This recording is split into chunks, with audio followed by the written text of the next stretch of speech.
इतिहास. अनानियास आणि साफिरा.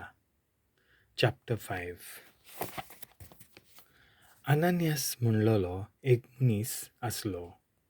ताचे बायलेचें नांव साफिरा. ताणें आपल्या भाटाचो एक कुडको विकलो आनी ताची बायल भेडी आसून विक्रेच्या दुडवांचो एक वांटो लिपोवन दवरलो आनी उरलोलो वांटो हाडून दोन दुतांच्या पांयाशी दवरलो. पेद्रून ताका म्हणलें, अनानियास, सैतानाक तुज्या काळजांत कित्याक इतलो रिगूंक दिलाय तुवें, की विक्रेच्या दुडवांचो एक वांटो लिपोवन दवरून पवित्र आत्म्याक फोट मारूंक पावलोय? भाट विकचे आदीं तें तुजेंच आसलें. तशें तें विकल्या उपरांत विक्रेचो दुडूय तुजोच न्हय. असली खोटी कोन्नी तुज्या काळजांत कशी म्हूण येवजण आयली? तुवें फोट मारल्याय ती मनशांक न्हय पूण देवाक. हीं उतरां आयकना फुडें अनानियास भूंय पडलो आनी मेलो. आनी हें आयकलें तितल्यांचेरूय व्हड भिरांत आयली. उपरांत कांय तरणाटे आयले आनी ताचें प्रेत एके ओलीन रेवडायलें आनी भायर व्हरून पुरलें. सुमार 3 वर्सां उपरांत ताची बायल भितर आयली, पूण कितें कात घडलें ताची तिका कांय खबर नासली. पेद्रून तिका विचारलें, तुमी विकलां तें भाट इतल्याच मोलाक विकलां? तिणें जबाब दिलो, ओय, तितल्याकूच. तेन्ना पेद्रून तिका म्हणलें, सोम्याच्या आत्म्याची परिक्षा करूंक कशें म्हूण तुमी दोगांय जाणां कबूल जाल्यात? पळय, तुज्या घोवाक पुरून आयल्यात तांचे पांय दाराचे उमऱ्यारूच आसात आनी ते तुकांय वत्तले. थंयचे थंयच ती ताच्या पांयाशी पडली आनी मेली. तेन्ना तरणाटे भितर आयले आनी ती तांकां मेल्ली आनी तिका भायर व्हरून तिच्या घोवाचे कुशीक तांणी पुरली.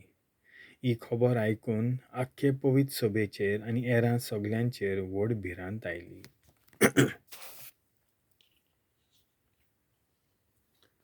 खुणां आनी अजापां. पुज्य मोदें दोन दुतांनी खूब खुणां आनी अजापां केलीं. तीं सगळीं एका मोनान सोलोमनाच्या तारांगणांत एकठांय जातालीं. लोक तांकां वाखाणटालो, पूण आनी कोणूच तांच्या जोम्यांत भितर सरूंक फुडें सरनासलो. सोम्याचेर भावार्थ दवरतल्या दादल्या आनी बायलांची संख्या चडोवन वाडून वेताली. आनी अशें जातालें की पेद्रू चलतना ताची सावळी पूण कोणाचेर पडून तीं आपआपले पिडेंतलीं बरीं जावचीं म्हूण लोक पिडेवंतांक चौकांचेर व्हरो आनी खाटींचेर आनी अंथरुणांचेर तांकां दवरी. जेरुसल्या भोंवतणच्या नोंगरांतलोय लोक जोम्यांनी येतालो आनी आपणा बरोबर पिडेवंतांक आनी मेल्ले ओतमे बसलोल्यांक हाडटालो आनी तीं सगळीं बरीं जातालीं. धर्मदुतांक धुमाळो. तेन्ना परम याज्ञीक आनी ताचे सगळे भागेली म्हणजे सादुकींच्या पक्षाचे वांगडी निर्दुकायेन भरले आनी धर्मदुतांक धरून तांणी तांकां एके भौशीक भोंडकोणींत घातले. पूण ते राती सर्वेस्पराच्या दुतां भोंडकोणीचीं दारां उगडलीं आनी तांकां भायर काडून अशें म्हणलें, वचात आनी देव मंदिरांत उबे रावात आनी पोज्जेक ह्या जिविताची सगळी खबर कळयात. तांकां सांगलोले प्रमाणें दीस उजवाडचे आदीं ते देव मंदिरांत गेले आनी शिकोवन दिवंक लागले. परम याज्ञीक आनी तांचे भागेली पावले तेन्ना तांणी धर्मसभा जमयली, म्हणजे इस्रायल पोज्जेच्या जाणट्यांची आख्खी सभा, आनी धर्मदुतांक भोंडकोणींतले हाडूंक लायले. पूण सुबेदार भोंडकोणींत पावले तेन्ना भितर तांकां कोण मेळूंक ना. देखून पोत्तून येवन तांणी सांगलें, आमकां भोंडकोण सारकी धांपलोली मेळ्ळ्या आनी पारेदार दारां मुखार पारो करून उबे आसले. पूण ती उगडटोच भितर आमकां कोणूच मेळूंक ना. ही खबर आयकून देव मंदिराचो सरदार आनी मुखेल याज्ञीक तांकां कितें घडलें काय म्हूण चिंतूंक पडले.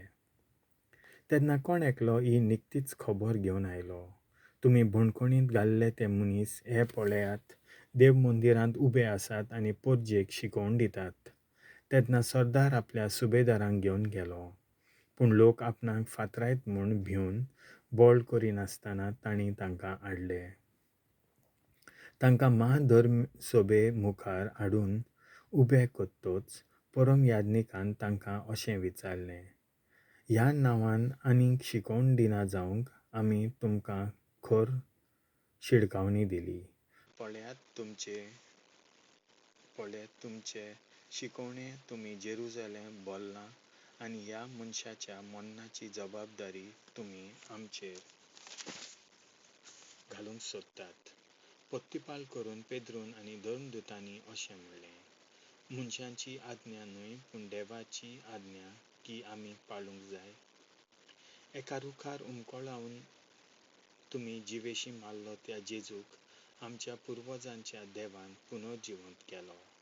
ताका फुडारी आनी सोडवणदार करूंक आनी ताचे वरवीं इस्रायलाक जिवीत बदलप आनी पातकांचें भोगसणें दिवंक आपले पदवेन देवान ताका वयर उबारलो. ह्या सगळ्या घडण्यांचे आमी गवाय आसाव आनी देवान आपल्यो आज्ञा पाळटल्यांक तो पवित्र आत्मो दिला, तोय आमचे बरोबर गवाय. हें आयकून तांचो राग इतलो पेटलो की ते तांकां नाटाक करूंक सोदताले. तेद्या वेळार महाधर्मसभेचो एक वांगडी उबो जालो. तो गामालियल नांवाचो एक फारिझेव आनी नांव वस्तो शास्त्री म्हूण आख्खी पोरजात ताका लेखताली. त्या मनशाक थोडो वेळ भायर काडात म्हूण ताणें मागलें. मागीर महाधर्मसभेक ह्या उतरांनी तो उलयलो, इस्रायल पोरजेच्या मनशांनो, ह्या मनशा विशीं तुमी कितें करूंक सोदतात ताची तुमी बरीच चोत्राय धरात. तुमी जाणोत, ह्या आदी देवदास नांवाचो कोण एकलो उपजलो आनी आपूण कोण म्हत्वाचो म्हूण सांगूंक लागलो. आनी सुमार 400 मनीस ताचे फाटल्यान गेले पूण ताका जिवेशी मारलो आनी ताचे पाटलावदार शिंपडलोले आनी नाच जाले. उपरांत लोकगणतेच्या समयार गालिलियेकार जुडास उप्रासलो आनी आपणा फाटल्यान जायत्या लोकांक ताणें ओडलो.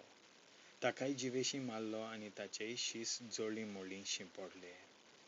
तर हांव तुमकां सांगूंक सोदतां तें हें, ह्या मनशां थावन पयस सरात आनी तांकां सोडात. कित्याक हें कळपण वो हें काम मनशां थावन उपजलां जाल्यार तें आपशींच फिसकटोन वेतोलें, पूण तें देवा थावन येता जाल्यार तुमच्यान तें नाटाक करूंक जावचें ना. त्या भायर तुमी देवाचेर आड झुजूंक पावश्यात. ताचें तांणी मानून घेतलें. तांणी धर्मदुतांक आपोवंक धाडले, तांकां मार दिलो, जेजूच्या नांवान आनीक उलयना जावंक तांकां शिडकायले आनी सोडले.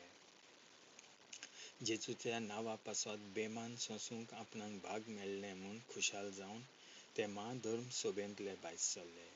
ते दिसपटी देव मंदिरांत आनी घरांनी शिकोवन दीत आनी जेजू क्रिस्ताचें शुभ वर्तमान परगटीत रावले. देवाचें उतर हें.